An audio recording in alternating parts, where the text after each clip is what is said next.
So welcome to a quick tour of my Jeep. I'll show you what I've done to it. So basically the Jeep was a blank canvas when I first bought it. Nothing that you see that's additional was on it.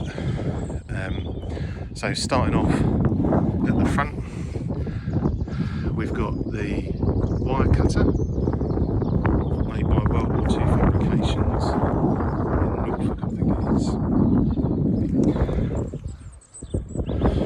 You can see the Jeep markings of the 5th Special Forces Group Airborne, HQ1, the tow rope, the water and jerry can, and they're just strapped on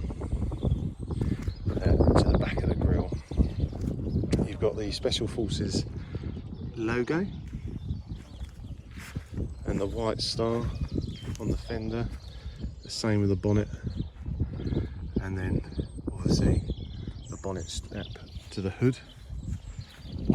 Brand new tyres for those of you that were worrying about my really cracked and degraded ones. New wiper motor was installed along with the door hinges. I've removed the wing mirror because, as you'll see here, there's going to be a machine gun mount installed in the next few days. Rifle mount, decontamination unit, strap. This gives you the sensation of safety rather than actual safety. It's terrible. The little side pouches for the bag, all of the roof equipment, and the straps underneath all of this is an axe.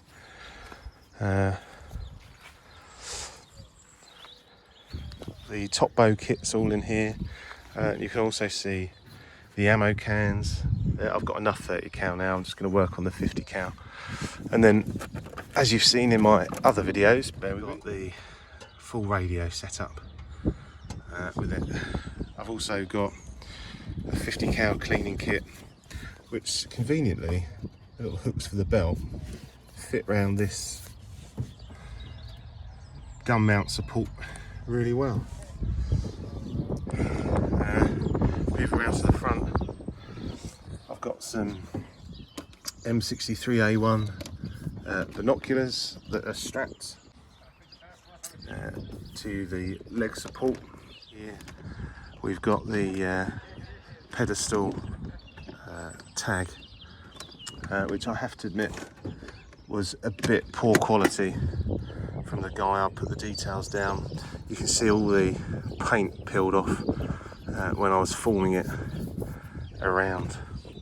And then obviously there's some binoculars in there, that's what I was trying to access. You've got your fire extinguisher,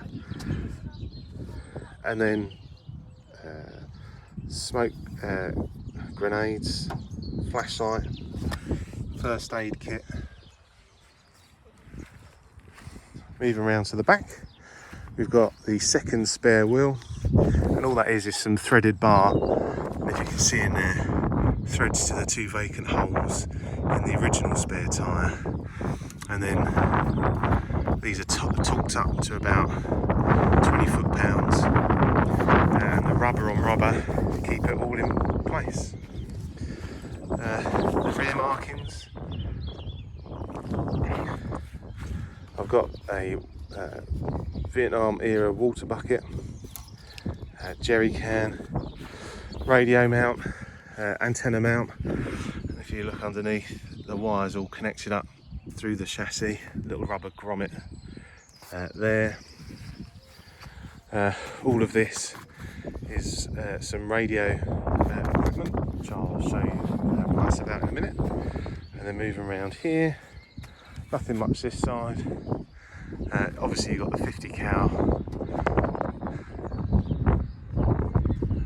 which is all wrapped up because I'm in a public place. And then the antenna holder, and then back round to the front of the Jeep. Like I say, one of the biggest projects that I've got going left to do really is the 30 cal gun mount, which I should be picking up tomorrow hopefully, and then I'll install that and mount a 30 cal on it. Watch this space. And that's about it, really. The rest of it's just maintenance based work. So new brake pads are coming, a brake drum for the front left which is heavily worn, and just all the other maintenance that you have for a vehicle of this age. To give you a little bit of an overview on the actual vehicle itself, it's utilising my own imagination of the 5th Special Forces Group airborne in Vietnam in the early phases of the war, before the muck came over and replaced it. I mean, even these Jeeps were still in use throughout the whole Vietnam War, and I've got some reference photos of M38A1s being used by Special Forces, but nothing set up to this level. So is it accurate? I don't know. Do I care what other people think? No, not really. Just enjoy the Jeep for what it is. But I'll just take inspiration from what they had during the Second World War and how that would probably transfer across into the Vietnam War with long-range reconnaissance. Oh, I forgot to mention the expansion tank for the radiator, which works really well actually. I fabricated a tube for the coolant to feed into and up into the expansion tank. So yeah, take it as you will of what you think of it. I like it, and now I'm just going to spend my time going to events and enjoying driving it. Thanks for watching. As with all my videos, if you've liked what you've seen, please press the like, share, subscribe, and make some comments, and I'll see you later.